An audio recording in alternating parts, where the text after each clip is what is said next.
नानी, आज वरच्या मजल्यावर सगळी पाण्याची बोंब झालीये बर का. प्लंबर आलाय, काहीतरी चाललीये ठकठुक ठकठुक. आणि आपल्या रेवतीतही आहेत ना, त्यांच्यावरती ते सपरे राहतात बघा.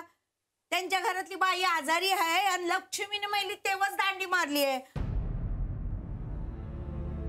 मला कामाला जायचंय वरती.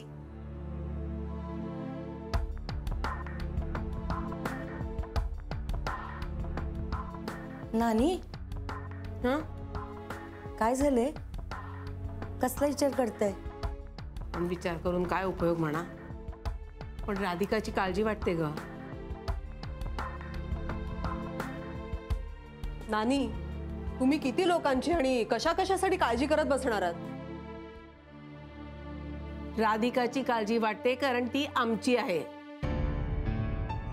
घरचे यांना परके आणि बाहेरचे आपले वाटतात.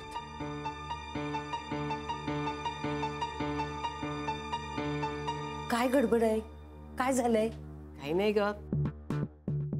त्या गुरुनाथचं एक कुरिअर चुकून आपल्याकडे दिलं होतं. ते द्यायला आता गेले होते त्याच्याकडे.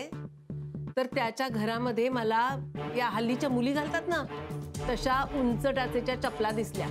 उंच टाचेच्या चपला? ते फॅशनेबल पोरी घालतात त्या तसल्या? हो तशाच. हा, पण राधिका ताई तर असलं काही वापरत नव्हती. हो ना, म्हणून मी विचारलं सुद्धा त्याला, कोण आलंय का?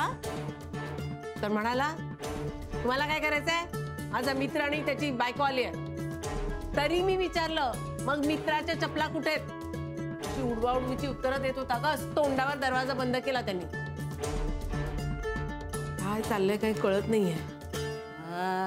म्हणजे नक्की काहीतरी भानगड असेल.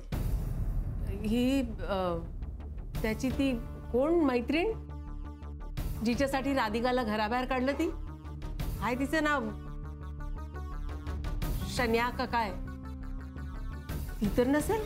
पण नानी, मी घरात सकाळी सफाई करत होते ना तेव्हा खाटेवर मित्र होता हो, मैत्रीण नव्हती.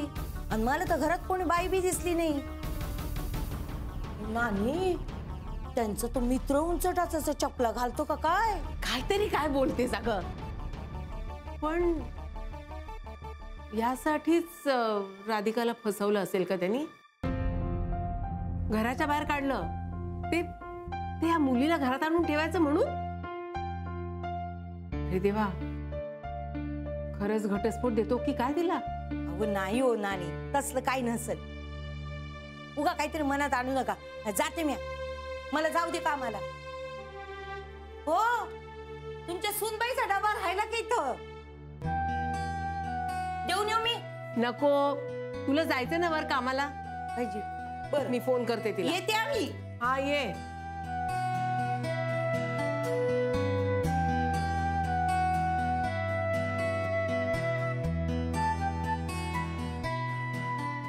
हा समिधा, अगं तुझा डबा राहिला तो घेऊन जा येऊन.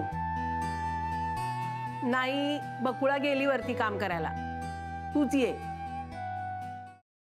सफरचंदाचे काप नीट परतल्यानंतर त्यामध्ये दालचिनी पूड आणि मध घालून पुन्हा नीट परतून घ्यावं. बटर लावलेल्या ब्रेडवर सफरचंदाचे तुकडे, बदामाचे तुकडे, टुटी फ्रुटी, डार्क चॉकलेट आणि मीठ घालून दुसरा ब्रेडचा तुकडा त्यावर ठेवून वरच्या बाजूला बटर लावून घ्यावं. एका बाउलमध्ये स्ट्रॉबेरी सिरप आणि क्रीम घालून सॉस तयार करून घ्यावा. तयार सँडविच पॅन मध्ये बटरवर ग्रिल करून घ्यावं आणि स्ट्रॉबेरी सॉस बरोबर सर्व्ह करावं.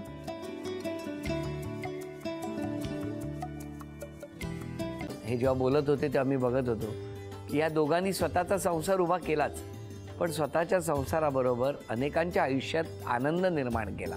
तो आनंद महत्त्वाचा. हसत राहा, आनंदी राहा असं म्हणत शुभेच्छा देऊया. आणि ही झी मराठीकडून भेटवस्तू डेव्हिड तुमच्यासाठी. अभिनंदन. आणि वहिनींना तथास्तू पुणे यांच्याकडून ही पैठणी. अभिनंदन.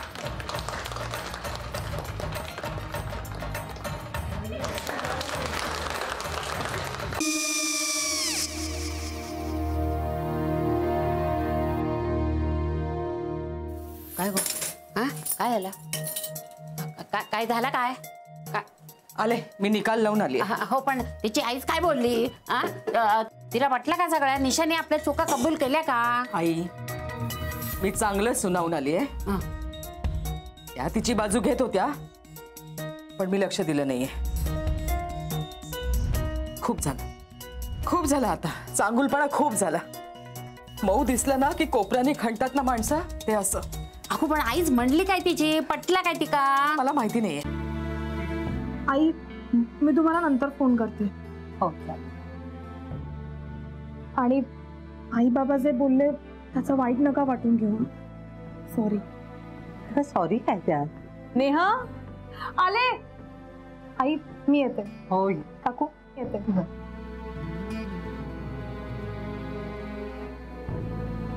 सावकाश जाग. हो हो. मग काय काकू, कधी उडवता लग्नाचा बार? बघूया.